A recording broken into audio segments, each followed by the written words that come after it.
guys, Nick here, helping you to master your technology, and welcome to my Samsung Galaxy A51 unboxing and first impressions. Now you can see Samsung Galaxy A51 right there, nothing really on the back, nothing on that side. This is a 128 gigabyte model, and it is the Prism Crush Black. Now what's really interesting about this phone is that this device right here does run around $300 or so. So this is going to be, I think, one of the hottest selling Samsung phones of the year, and that's mostly due to the fact that this device has kind of a premium look, but it's a lot less money. If you think about the A50 that launched around 8 or 9 months ago, that phone went on to be a great seller and is actually still for sale today. So let's peel that plastic off.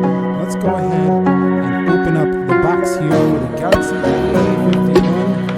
There it goes, and you can see right there, Samsung Galaxy A51 Infinity OLED display and quad camera. That's the quad camera and an on-screen fingerprint sensor. Pretty nice for this price point. If you ask me, you can see that newer camera design that we're going to see likely on the S20, S11 coming in just a month or so. I think it's in February, actually. But yeah, we don't need that anymore. Let's get that out of the way. And right here, what else comes in this box? And it looks like we have ourselves a USB-C cable. That's always nice. I like these more than micro USB, so I always appreciate getting some more USB-C cables. And we do have a set of headphones, it looks like, albeit I don't think these are the AKG. No, these aren't the AKG, just a cheaper pair here for the Galaxy A51. And the last thing that's going to come right here in the box is an adaptive fast charger. So even at the lower end, you are getting fast charging for the A51. That's a big thumbs up if you ask me. Got rid of that first box. This one had, the first box actually had the SIM card tool in there, as well as some warranty guides and information. Also, it looks like we do get a case with this phone, which is always a nice touch. Get you started at least. I mean, at least you got a case until you get your own third party. And you might not even want it. You might just want to use this nice frosted quick start guide right there. Like I said, some warranty cards, information, languages. Yeah, boring stuff. We're used to this. Let's get on to the phone. Actually, what matters is that this off. Pull tab right there. Okay, that's what it is. Well, let's see if there is an installed screen protector on here, and it looks like Samsung did install one. From what I'm seeing, yes, there is a screen protector installed here on the A51. You can probably see it right there. Now, first impressions are this phone is a plastic device, but it still has a good feel to it. It's a very well done plastic device. It also has a plastic frame around the edges of this phone. You can see we do have our power button, volume rockers right there, SIM card tray off to the left, and like I say, that camera design is probably going to be questionable this year for Samsung. Looks like it has a little bit of a bump, very slightly, but I do believe we're going to see probably thicker bumps on the more premium tier versions of this design. So what I do like so far is that I'm seeing a flat display. Headphone jack on the bottom, and I think that's important at this end of the market because not everybody at this end wants to buy new Bluetooth headsets. So it's nice to have that headphone jack and USB-C right there. We're going to see if this has dual speakers in a minute. Taking a little bit of a closer look here, you can see that it does kind of change color. It says Samsung right there, and it's got a kind of interesting design here. We see some lines going through here, making kind of a diamond look here on the back. It's pretty nice look overall, and I think that for this price point, you really can't go wrong. I'm not feeling like so far that it's a big upgrade over the A50 though. Let me go ahead and turn this thing on. You can see Samsung Galaxy A51 powered by Android. We are getting Android 10 One UI 2.0 out of the box with this phone. So you're probably good for at least a year or two, probably more like 2 years if you buy this phone right now in the A51. I'm gonna go ahead and let this thing get booted up. I'll go through the setup process and I'll be back when I'm in the device. I'm still checking for updates, but I wanted to mention one thing really quickly. The Galaxy S10's hole punch does look a little bit bigger than the one here for the A51, which is nice for this phone. It gives you even more of an immersive experience. And I gotta say, while I was setting it up right now, I am noticing that for a plastic phone, this A51 doesn't feel that much cheaper than the Galaxy S10. So this is great news for those of you who are thinking, oh gosh, you gotta be kidding me. A freaking, plastic body? No way in 2020. But I can tell you right now that this is actually feeling quite nice in the hand. Thing to note, you will have 2D face recognition, not like Face ID, anything like that. But when you click fingerprint sensor, This one is built within the display. So as you can see, when it does say scan your finger, it's going to start scanning. Now, what I'm going to be looking out for in the review with this one is, has it improved over the A50? So I'll be back when I'm done setting this up. Hey guys, so we are now in the device, and you can see one thing you're going to really like about this phone is its display. I mean, it's a very large display, very immersive experience with thin bezels, and also it's flat. So for people who don't like curved displays, you're going to be good there. Now, another thing you should mention is Super AMOLED, so it's pretty high end. Even though it's a lower tier device, the display is going to look very vivid, especially in, of course, the vivid mode. Now, if I go over here to wallpapers, let's take a look at the wallpapers on this particular device.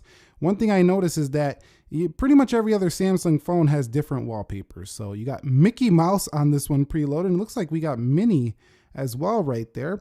And we also do have some other nice looking wallpapers. I think they're not bad for, this budget device right here. Let's go ahead and set this one really quickly.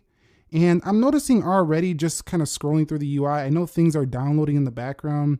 It's feeling a little bit slower than a premium phone, but I'm not going to expect that. So it's not really a complaint. I'm just letting you know, if you're expecting blazing fast performance, this one's probably not going to be your best option, but it's going to be serviceable and have plenty of Samsung features built right in, just like the premium phone. Guys, so quickly confirming the software like I've been talking about, the Android 10 is here with One UI 2.0.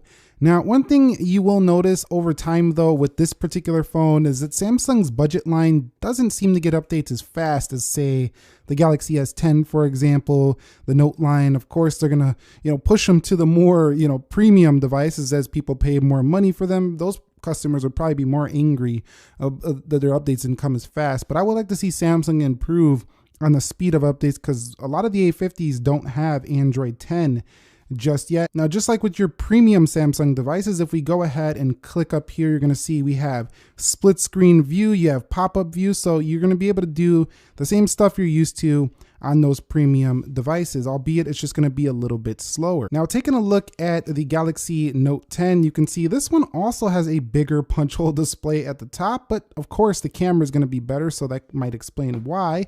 And you can see that the Note line does have kind of last year's look. Even this phone has a little bit more of a modern look on that camera, more in line with what Samsung's likely going to do this year with the S20 and S11. So let's click the camera and take a look at how this looks, and you can see that this software setup looks identical to the other premium Samsungs as well.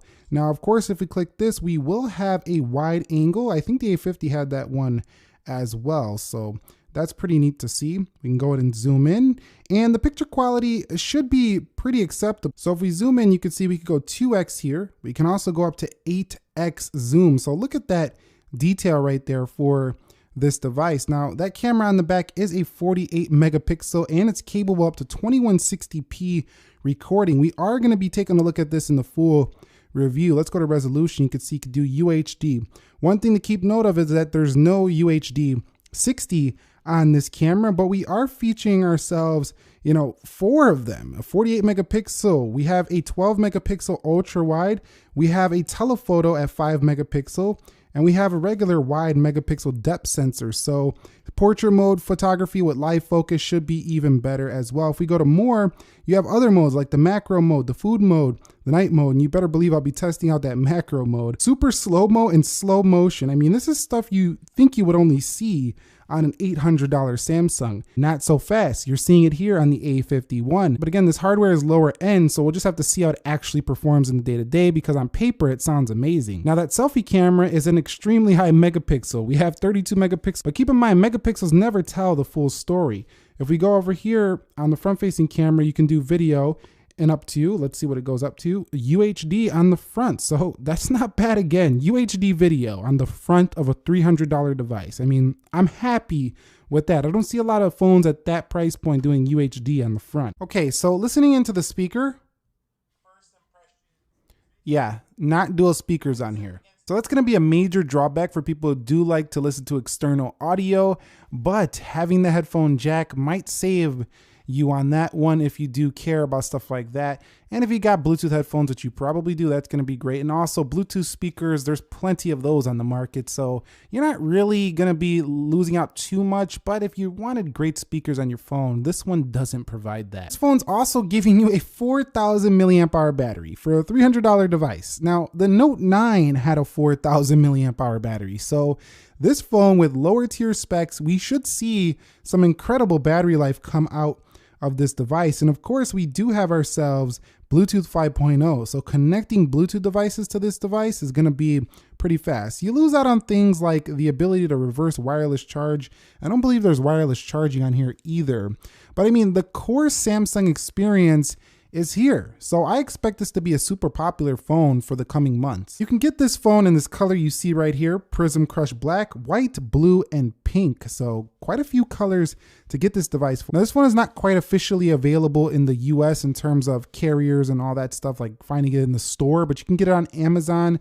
I'm gonna test it out with my carrier on T-Mobile, see if it does work out, but I'm sure this phone is going to come later, just like the A50 did. That was extremely popular. Samsung eventually brought it to the US. So if you're really concerned about carrier working with the data, I'm going to look into that before I give you a full opinion on that. I'm going to try it out with a couple different SIM cards. So yeah, expandable memory, plenty of storage here. Actually, let's check the storage before I head out of here.